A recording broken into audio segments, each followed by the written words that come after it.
ബ്രഹ്മോസിന് വേണ്ടി, ബ്രഹ്മോസ് എന്ന് പറയുമ്പോൾ നമ്മുടെ ഇന്ത്യയുടെ പ്രതിരോധത്തിന് വേണ്ടി ഉണ്ടാക്കിയ ഒരു പ്രസ്ഥാനമാണ് ബ്രഹ്മോസ്. അപ്പൊ ഈ ബ്രഹ്മോസ് ഇപ്പൊ നിലവിൽ സംസ്ഥാന സർക്കാർ 90 ഏക്കർ സ്ഥലം കൊടുത്തിരുന്നു എന്നൊരു വാർത്ത നമ്മൾ കേട്ടിരുന്നു. ഇപ്പൊ വീണ്ടും 90 ഏക്കർ കൂടെ കൊടുത്തിരിക്കുന്നു. അപ്പൊ നമ്മൾ ഈ 90 ഏക്കർ വെറുതെ കൊടുക്കുകയാണോ, അതോ ഇത് നമ്മൾ കേരളം ഇങ്ങനെ ബ്രഹ്മോസിന് വേണ്ടി 180 ഏക്കർ ആകെ കൊടുക്കുമ്പോൾ അതുകൊണ്ട് നമുക്ക് എന്ത് പ്രയോജനമാണ്? നല്ല ചോദ്യം. കാര്യം കേരളം പോലൊരു സ്ഥലത്ത് സ്ഥലപരിമിതി ഒരു പ്രശ്നമാണ്. നമ്മുടെ തന്നെ വികസന പദ്ധതികൾക്ക് സ്ഥലം അപര്യാപ്തതയുണ്ട്. പക്ഷെ ബ്രഹ്മോസിന് വേണ്ടി കൊടുക്കാനായിട്ട് നമ്മൾ ഉദാരമായി സ്ഥലം വിട്ടുകൊടുക്കുന്നു. അപ്പോൾ അത് സൗജന്യമായിട്ട്. അപ്പോൾ അങ്ങനെ ചെയ്യുമ്പോൾ നമ്മുടെ സംസ്ഥാനം കാര്യമായ എന്തൊക്കെയോ പ്രതീക്ഷിക്കുന്നുണ്ട്, വെറുതെ ചെയ്യുന്നതല്ല. ഈ പറയുന്ന ബ്രഹ്മോസ് നമ്മുടെ ചാക്കയിൽ ഓൾറെഡി ബ്രഹ്മോസ് ബ്രഹ്മോസ് എയറോസ്പേസ് അങ്ങനെ ഒരെണ്ണം പ്രവർത്തിക്കുന്നുണ്ട്. ഇത് കൂടാതെ ഇനി പുതിയ ഒരെണ്ണം കൂടി, നെക്സ്റ്റ് ജെൻ ബ്രഹ്മോസ്.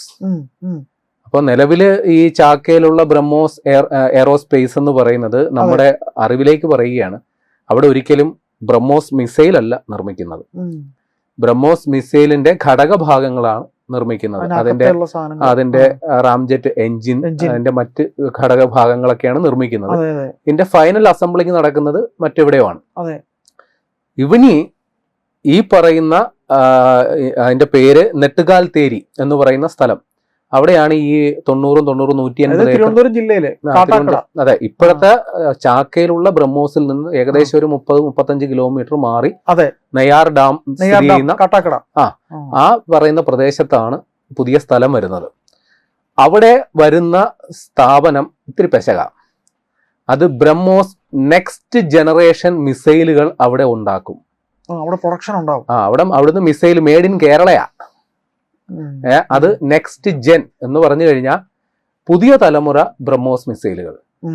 ഈ ചാക്കയിൽ ഉണ്ടാക്കുന്ന പഴയ തലമുറ ബ്രഹ്മോസ് മിസൈൽ ആണെങ്കിൽ ഇവിടെ ഇത്. അപ്പൊ ഈ ബ്രഹ്മോസ് മിസൈലിന് വേണ്ടിയിട്ട് ഇപ്പോ ലോകരാജ്യങ്ങളെല്ലാം പിടിവലി വെച്ചിരിക്കുന്ന സമയത്ത് made in Kerala BrahMos missile ഇവിടുന്ന് പോകും.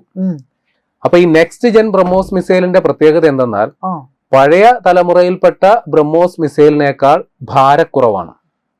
അപ്പോൾ അതിന്റെ പ്രശ്നം ഈ പഴയ തലമുറയിലെ ബ്രഹ്മോസ് മിസൈലിന് ഭാരം കൂടുതലായതുകൊണ്ട് ഇപ്പൊ പറയുകയാണെങ്കിൽ ഏതാണ്ട് 2.5 ടണ്ണാണ് പഴയ ബ്രഹ്മോസ് മിസൈലിന്റെ ഭാരം. അപ്പൊ അത് വലിയ വിമാനങ്ങൾക്ക് മാത്രമേ, ഇപ്പൊ സുഖോയ് 30 അതിന് 2 എഞ്ചിൻ ഉള്ളതുകൊണ്ട് കുഴപ്പമില്ല, വലിച്ചണ്ട് പൊക്കോളും. അതേ സാധനം നമ്മുടെ തേജസ്സിൽ ഉപയോഗിക്കാനൊക്കെ ഇല്ല.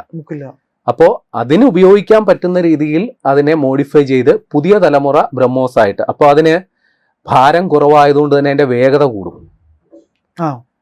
ഇപ്പൊ പഴയ ബ്രഹ്മോസിന് 2.8 മാക്സ് സ്പീഡ്, അതായത് ശബ്ദത്തിന്റെ 2.8 മടങ്ങ് വേഗതയിൽ സഞ്ചരിക്കുമെങ്കിൽ പുതിയ തലമുറ ബ്രഹ്മോസ് മിസൈൽ ഏതാണ്ട് 3.5 മടങ്ങ് വേഗതയിൽ ഭാരക്കുറവുള്ളതുകൊണ്ട് സഞ്ചരിക്കും.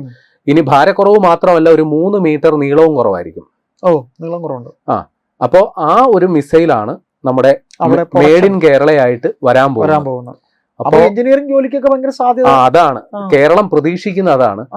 അപ്പൊ ഈ ബ്രഹ്മോസ് മിസൈൽ എന്ന് പറഞ്ഞാൽ ആ ഒരു ഫാക്ടറിയിൽ അടവച്ച് വിരിയിച്ചെടുക്കുന്നതല്ല, അതിന്റെ അനുബന്ധമായിട്ട് കുറെ അധികം എഞ്ചിനീയറിംഗ് സ്ഥാപനങ്ങൾക്ക് തൊഴിലവസരങ്ങൾ വരും.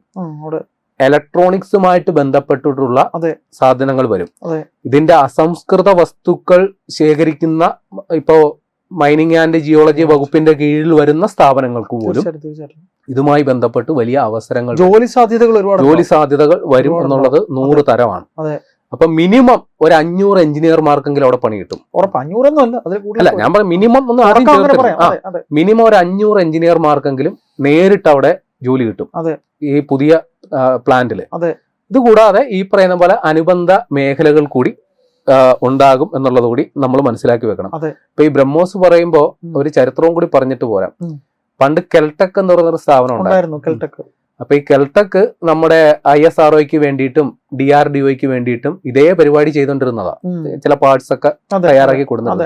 പക്ഷെ ആ സ്ഥാപനം സാമ്പത്തിക പ്രതിസന്ധിയിലാവുകയും 2007 AK ആന്റണി അന്ന് പ്രതിരോധ മന്ത്രിയാണ്, അദ്ദേഹം ഇടപെട്ടാണ് ഇത് DRDOയുടെ കീഴിൽ ഇത് ബ്രഹ്മോസ് മിസൈല്, കാര്യം ഇന്ത്യ റഷ്യ സംയുക്ത പരിപാടിയായിട്ട് തുടങ്ങിയപ്പോൾ അതിനുശേഷം അതിന്റെ നിർമ്മാണവുമായി ബന്ധപ്പെട്ട് വലിയ ആവശ്യകത വന്നപ്പോൾ അത് പെട്ടെന്ന് നിർമ്മിക്കണം. അതെ. അപ്പോൾ കെൽടെക്കിന് ഓൾറെഡി അതിനുള്ള സംവിധാനങ്ങളൊക്കെ ഉള്ളതുകൊണ്ട് പുതിയൊരു ഫാക്ടറി തുടങ്ങേണ്ട ഒരു സമയമൊക്കെ ലാഭിക്കാം. അതെ അതെ. അപ്പൊ ആ ഒരു സാധ്യത മുന്നിൽ കണ്ടുകൊണ്ടാണ് ഇവര് ഇങ്ങോട്ടേക്ക് വന്നത് തന്നെ. അതെ. അപ്പൊ ഇനി ഈ പറയുന്ന എന്നാണ് നെട്ടുകാൽ തേരിയിൽ ഒന്നേന്ന് തുടങ്ങണമല്ല, അവിടെ ഒന്നുമില്ല. അതൊരു ഓപ്പൺ ജയിൽ ഏരിയ എന്നാ പറയുന്നത്. തുറന്ന അതെ.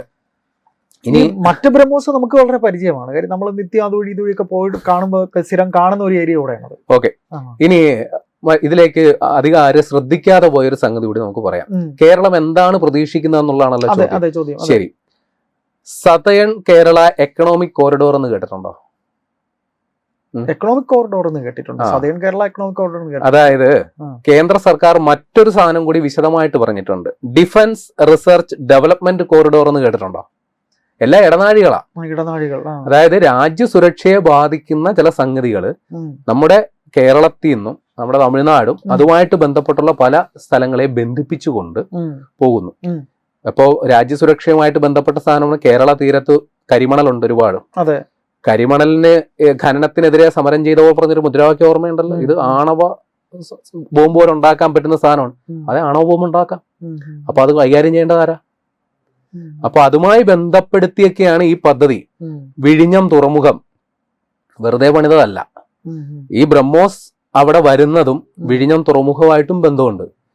കാരണം ഈ ബ്രഹ്മോസ് മിസൈലൊക്കെ ഇപ്പൊ ചോദിച്ചുകൊണ്ടിരിക്കുന്ന മറ്റു പല രാജ്യങ്ങൾ, നമ്മളെക്കാൾ കൂടുതൽ മറ്റു പല രാജ്യങ്ങളാണ്. അപ്പൊ അത് സുരക്ഷിതമായിട്ട് ഇവിടുന്ന് കയറ്റുമതി ചെയ്യാനായിട്ട് നമുക്ക് വിഴിഞ്ഞം തുറമുഖത്തെ ഉപയോഗിക്കാം. അതേപോലെ നമ്മുടെ കൊല്ലത്തും ആലപ്പുഴയുടെ തീരങ്ങളിലുമൊക്കെ ഉള്ള കരിമണല് സംസ്കരിക്കുക, അതിന് KMRL ഉണ്ട്, അതുമായിട്ട് ബന്ധപ്പെടുത്തുക. പിന്നെ കേന്ദ്ര സർക്കാർ ആലപ്പുഴ ഇതിനെ പ്രത്യേകം പരിഗണിക്കുന്ന മറ്റൊരു കാര്യത്തിനാണ്.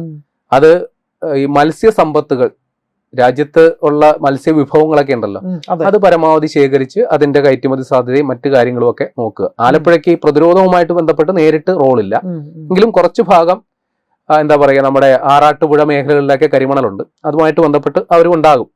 ആലപ്പുഴയുടെ പ്രധാന റോള് സമുദ്ര വിഭവങ്ങളുമായിട്ട് ബന്ധപ്പെട്ട. അപ്പൊ ഇതെല്ലാം ബന്ധപ്പെടുത്തിക്കൊണ്ടാണ് നമ്മൾ ഈ സതേൺ കേരള എക്കണോമിക് കോറിഡോർ എന്ന കൺസെപ്റ്റ്. അതിന്റെ ഇടയില് കേന്ദ്ര പ്രതിരോധ മന്ത്രാലയം ഈ രീതിയിൽ ഡിഫൻസ് റിസർച്ച് ഡെവലപ്മെന്റ് കോറിഡോറും DRDO അത് വേറെ, ഇത് കോറിഡോർ വേറെ ഈ പറയുന്ന രീതിയിൽ നമ്മുടെ കരിമണലിൽ നിന്നുള്ള തോറിയം അടക്കമുള്ള സ്കാൻഡിയം എന്ന് പറഞ്ഞ വേറൊരു സാധനമുണ്ട്. ഇതെല്ലാം ഈ റയർ എർത്ത് ഇടനാഴി എന്ന് വേണമെങ്കിൽ അതിനെ പറയാം.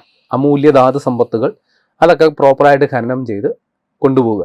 അപ്പൊ ഈ ബ്രഹ്മോസ് വന്നതും ഈ പറയുന്ന പ്രതിരോധ ഇടനാഴി പ്രഖ്യാപിക്കപ്പെട്ടതും ഒരു പ്രത്യേക സാമ്പത്തിക ഇടനാഴി പ്രഖ്യാപിക്കപ്പെട്ടതെല്ലാം ഇന്റർലിങ്ക്ഡ് ആണ്. നമ്മളതിനെ പ്രത്യേകം പരിഗണിക്കുമ്പോൾ അതെന്താണ്, എങ്ങനെയാണ് എന്നൊരു ചോദ്യം ഉണ്ടാവും. പക്ഷെ ഇതെല്ലാം ഒന്നിനൊന്ന് കണക്ട് ചെയ്ത് വെച്ച് നോക്കുമ്പോൾ ഇതൊരു വമ്പൻ സ്കീമാണെന്ന് മനസ്സിലാവും.